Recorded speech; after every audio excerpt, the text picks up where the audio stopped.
We're 5 days away from opening day. Our players and coaches are really excited about the upcoming season, as we are every year, really. And this year is one of those teams. We've had them before here that we've got a little bit more experience than maybe we've had the last couple of years. I don't think it's really any different than maybe what we were dealing with in 2010 or 2011, where we had a number of veteran players back, especially from the position player end. So we're excited to get things started. The weather has been very challenging.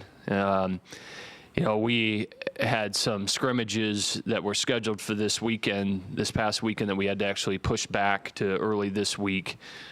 Still trying to get some of the guys that we're looking at as starting pitchers out there another time. And so we were looking to try to do that today, and we've actually had to move it off to today and try to move it to tomorrow. So that's been a little bit of a challenge, but nothing that nobody in our area or north of us hasn't had to deal with this year. And, I think we're to the point that we've been working for probably 5 months here together, that we're at the point now that we just need to play another team. And so we're looking forward to this weekend down at UNC Wilmington.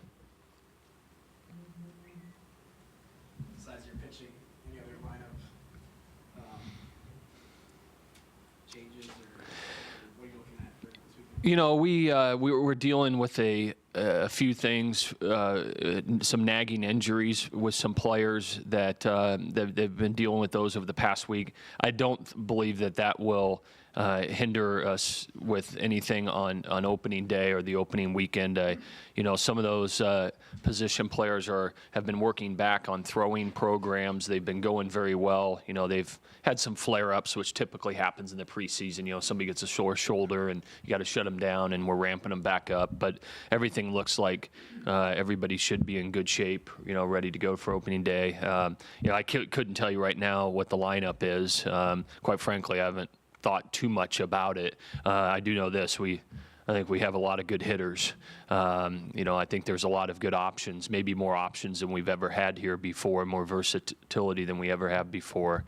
I think in the early part of this season, it's going to be important that we start to, maybe become more defined and more narrow on maybe what our best options are. Okay, who are the best options to be consistent on the infield? One might say, well, you've been coaching these guys for 5 months, you don't know yet. No, I don't, because I think when you practice against each other out on the field, and then when the games count, you have guys that are just gamers and performers. And I think, because we have so much depth and competition, I want to keep it that way, to bring the best out of everybody. I think as we move on in the early part of the season, we'll start to get a better idea of, maybe what the best thing for us to do is. What do you have in mind regarding a closer, closing, or whatever? Yeah, well, we've been looking at Nick Howard in the preseason here as a closer. Nick, being a position player, being on the field every day, he knows what it takes to be ready every day, and that's a quality that a closer needs, because you can potentially impact every game that your team plays. He looks good. He's throwing the ball hard. He looks like he did last year. Maybe because it'll be in 1 or 2 inning stints, maybe it'll be even better and more effective in a shorter period of time. We're also looking at Whit Mayberry. Whit looks extremely more improved than he was last year. Whit had a nice year for us last year, coming off his arm surgery, and he's that much stronger this year. He's back to the form that he was in before he got hurt, and that was puts in a lot of quality innings for us. So, it's always challenging when you don't have a closer returning from the year before. Who's going to do that role? Because I'll tell you, on a pitching staff, that might be the most important role in college baseball. If you look back at the College World Series last year in Omaha, all the games are 4-3, 3-2, 3-1, and who you have on that mound at the end of the game is pretty important. So I like the options that we're looking at, and hopefully it works. Speaking of the rotation, right. Assuming these guys are healthy, Waddell, Hardy, I guess, would factor into there. Does Connor factor in right away to the rotation, and does Nick still sort of get a look Well, let me tell you what we've been looking at. We've been looking at Brandon Waddell, Connor Jones, Nathan Kirby, Josh Spores, Artie Lewicki, and Jack Roberts. Okay. Jack Roberts is not going to be ready to go at the beginning of the season. He's had a little bit of a hiccup, but he'll be back in a short period of time. Those are, as we've been working in this preseason practice, those are the pitchers that we've been extending out up to 60, 75 pitches in our scrimmages.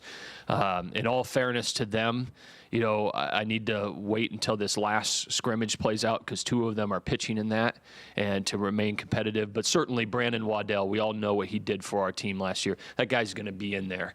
You know, I think Nathan Kirby is significantly improved from last year. The poise, his ability to manage situations in the game has gotten significantly better. I really like Josh Spores. You know, Josh is a guy that's got a great arm and a good breaking ball. And, you know, Connor Jones has shown really good flashes of, you know, why so much has been made about him. I really like Connor. I'm not sure yet. It might be best for him to start in our bullpen early on and get his feet wet and see how things take shape. I do know this about our pitching staff. I don't believe how we start the season will be anywhere near where we are in the middle or the end of the year. You know, last year we started with the 3 starters of Waddell, Silverstein, and Howard, and it stayed that way all the way through, right? I don't anticipate that being the case this year, and I think that's good.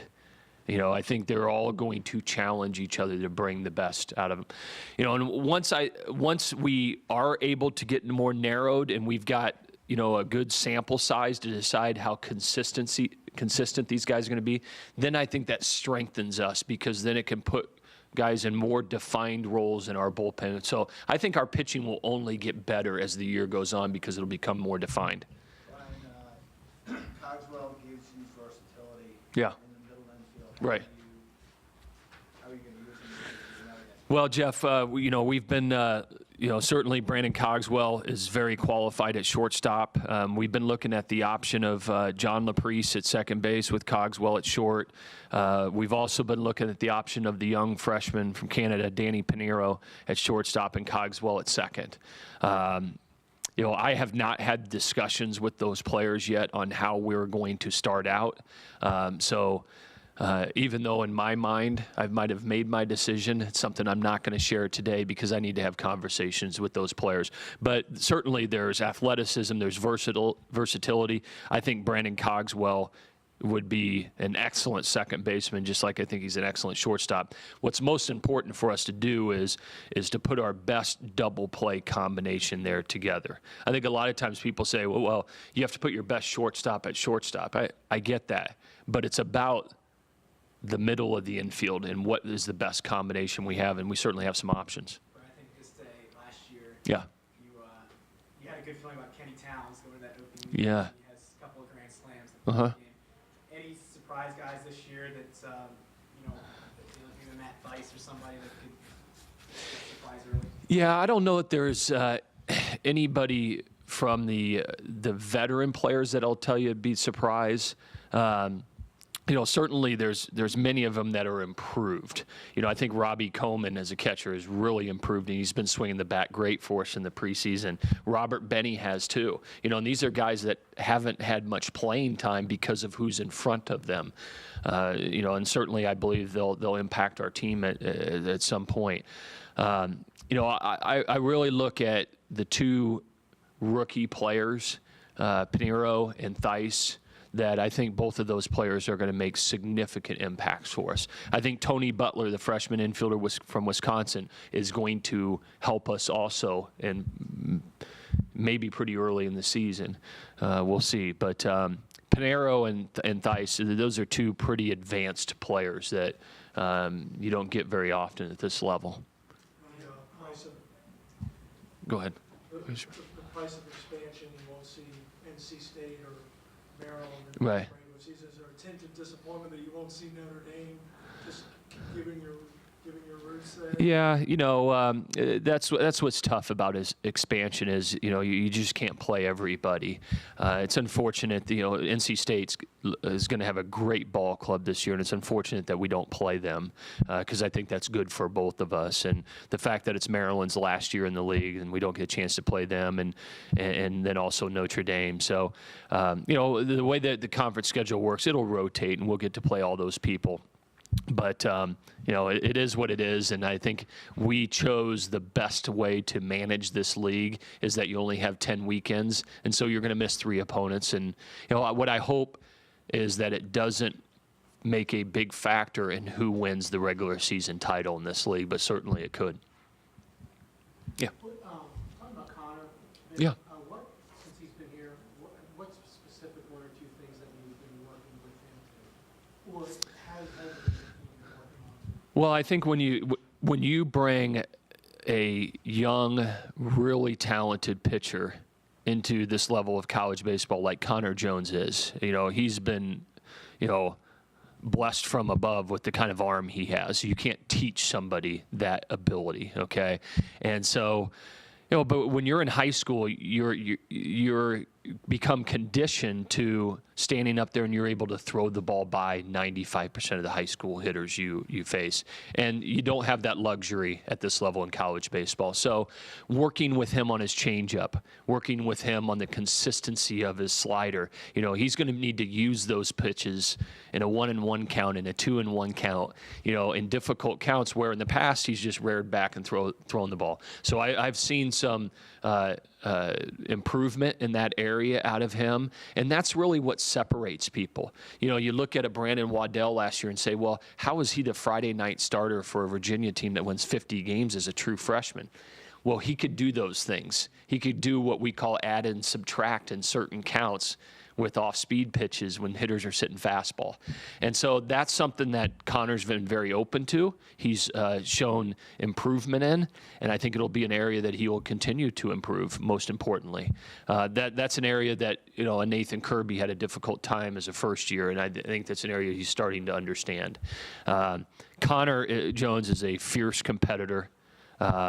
He's got a great will to win. A tremendous work ethic. You can see why he came to us with having so much success. And he fits right in with those guys in that clubhouse because of the way he's wired and the way he goes about his business. Going along with what you said about Nathan, Yeah. is that area, what's the area he's made the biggest improvement in? I'll tell you, you watched Nathan Kirby pitch last spring. It was like everything was on fast forward. He just wanted to go as fast as he could and get through the inning. And he's learned that he can slow the game down a little bit, that when he gets at runners in scoring position, he doesn't have to hurry up and just try to throw the ball by everybody. That it's about where his pitches are located, and he needs to remain calm and poised and things like that. That's the area that I've seen the biggest improvement. And also, too, is just his overall command of his pitches. Nathan Kirby threw out here yesterday in our scrimmage, and he threw as good as anybody has thrown this year so far. It was absolutely dominating. And so it was good to see. He's been very, very consistent for us. Last year, you guys went to East Carolina and obviously got those 2 wins. They played a 3rd game. That kind of launched, a 50-win season for you.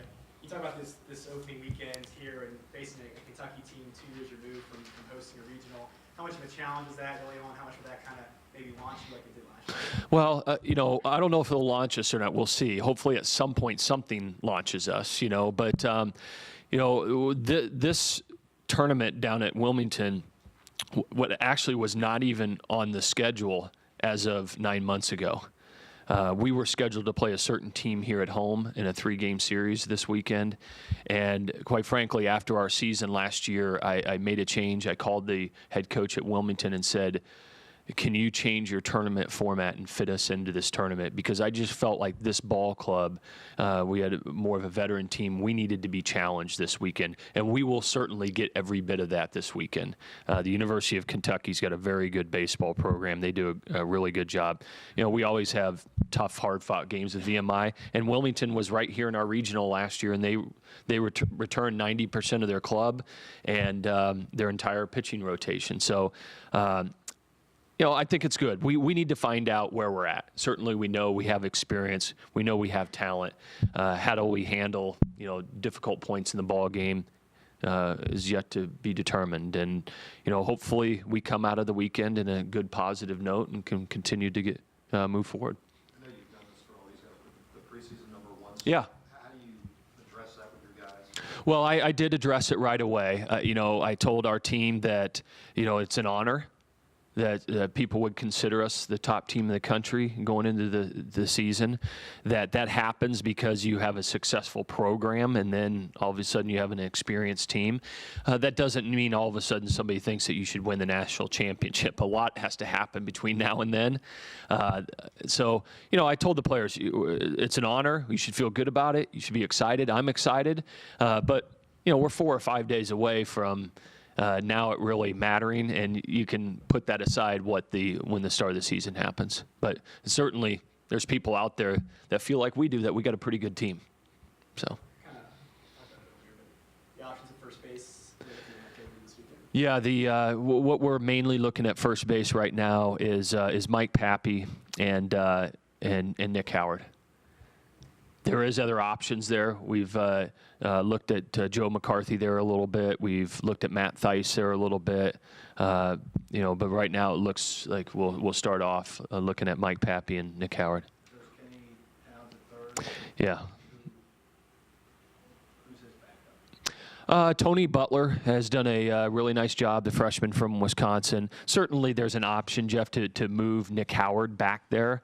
But, you know, if Nick Howard's potentially going to be the closer, that's a very difficult thing to do from third base. It's difficult on the workload on your arm. You know, playing first base is different. So, you know, I hope this really works. I think Nick can do it, and, you know, hopefully it makes our team the best it can be. Are you locked into you always want to have a closer as opposed to doing it by matchups?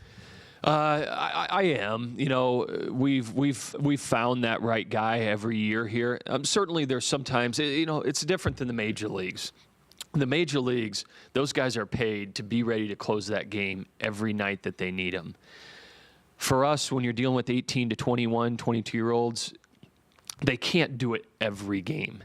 You know, and we also look at our closer a lot of times as extended. You know, Kyle Crockett last year, there's times we brought him in the 7th or 8th inning and have him close it. Well, if you have somebody to do that, they can't come back the next day. You know, so certainly you need to have multiple players that potentially can do that role for us. And, you know, that's why having the experience of Austin Young and Whit Mayberry and guys like that, you know, I like the situation we're in. Brian, you've got Mike Pappy having a tough act to follow, which is himself, because he had a great. Yeah. How much better can he be? Is he the player? Has he become what you thought he was? Well, really, last year, the run that Mike Pappy went on last year, he became the player that I thought he could be. You know, really, I mean, it was hard to beat what he did statistically last year. The fact that he was, Andy, second in the country in on-base percentage, you know, and just was clutch for us and did a terrific job. So, you know, when I look at Mike or really any of these players, I look at, you know, what is their growth and maturity. You know, there's certainly a physical part of it, of the game, but, you know, have they learned and have they grown and matured? You know, when they go through a difficult time, do they have a ability to pull themselves out of it quicker? You know, and that happens from maturity. And I think Mike's a more mature player than he was last year. You know, he's in a role now to where certainly everybody knows who he is and knows what he's capable of doing, and that's a tough act to follow. But I think he's so talented that I think he's capable of doing it. You've got good protection around him, too. Yeah. I mean, you think about the protection that we have in our lineup, with Downs and Fisher and him, and Joe McCarthy was our 3-hole hitter the whole year last year, and Cogswell and Howard, and it's going to be a fun group to coach. But I will tell you this: I'm going to tell you the same thing that I told our team last week. A powerful lineup is only going to win us a small percentage of games. If you go back and look at our 50 wins last year, I bet you only 20% of those wins were by 4 runs or more. Right? Most of the college baseball games you play and you win are going to be 4 runs or less. Right? And so as good of an offensive ball club that you have, that hitting power, all those kinds of things, that doesn't win you the games. What wins you the games is the pitching and defense. And that's the constant that has to be there every day. And nothing was, I hate to continue to refer to it, but, if we reflect back to Omaha last year, you can have the greatest hitting team in the world. You're humbled really quickly in that ballpark. And our goal and our desire is to put our team in a position to, have a chance to win a national championship.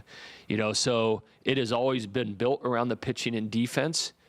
We just happen to feel like we got a pretty special offensive ball club this year too. You've been doing this long enough where I'm sure you've seen guys struggle with the transition from going to a starting pitching role to a closer. Yeah. And other guys who did it seamlessly. What is the common thread among those who do it seamlessly? They love to compete and they love to impact the game every day. I have some personal experience in this. I was a closer for 2 years, my first 2 years in college, and I've had some of these guys ask me before. I say, Coach, what did you like doing best, closing or starting? I loved closing the most because I loved coming to the ballpark every day knowing that I could impact whether our team won or lost that game. So there's a certain quality that a closer has to have. They have to want to have that kind of impact. Certainly that's part of the reason we're looking at Nick, because he's in the lineup every day. But they also have to be resilient. They have to be able to put that bad one behind them and be ready to go the next day. And Nick Howard's had experience with that. You go 0 for 3 and you got to be ready to deliver your 4th at bat. So those would be the qualities I'd tell you that they had. There's something inside them. Maybe there's a little ego inside a closer that I want to impact. I want the ball in my hand to determine whether we win or lose the ball game. All right. And then they got to be able to bounce back. They got to be resilient. So. How good was Crockett and all those? Well, I'll tell you, this is no pressure on Nick or Whit Mayberry or anybody else that might be in that role, but Kyle Crockett was hands down the best closer that we've had here in 10 years. No question. The guy, we don't come close to winning 50 ball games last year without the contributions of what Kyle Crockett did. So 5 consecutive games for us last year. 5 games in a row, saved all 5 games. That's you really don't hear that in college baseball. So he's special. I would not be shocked at all if he's in the major leagues this year and maybe at the beginning of the year. Wouldn't surprise me at all. He's very, very special. Brian, how hard is it to retrain a kid's arm to do that? The kid who's been used Yeah. to long and It takes a little bit of work. That's why what we do in the preseason, I think, is important. That how we condition them, how often do we throw them? Do we throw them on back-to-back days and things like that? That's why a lot of times a position player sometimes can take to it quicker because they've handled their arm being ready to throw every day. So I just think it's a matter of how you train them. And anybody that we've looked at in that role, we felt like we've trained them the right way to prepare for them to have success. Brian, how did the game at Harvard Park come about? Yeah, I'm excited about that game, I can tell you. their new coach, I mean, he's been there a couple of years, but these schedules are done 2 and 3 years ahead of time, and we talked. I felt like we've always wanted to play a game down there.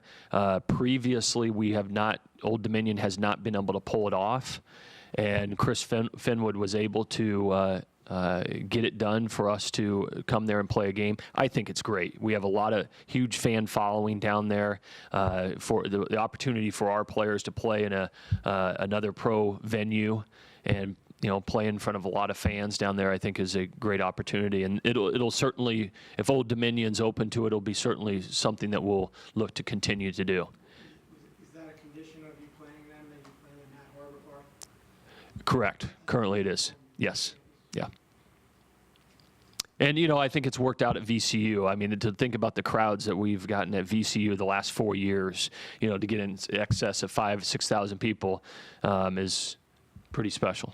I think we had the largest crowd in the history of the state of Virginia, right, at that ballpark. Yeah, so maybe we can break that down at Harbor Park. All right, we good? Okay, thank you.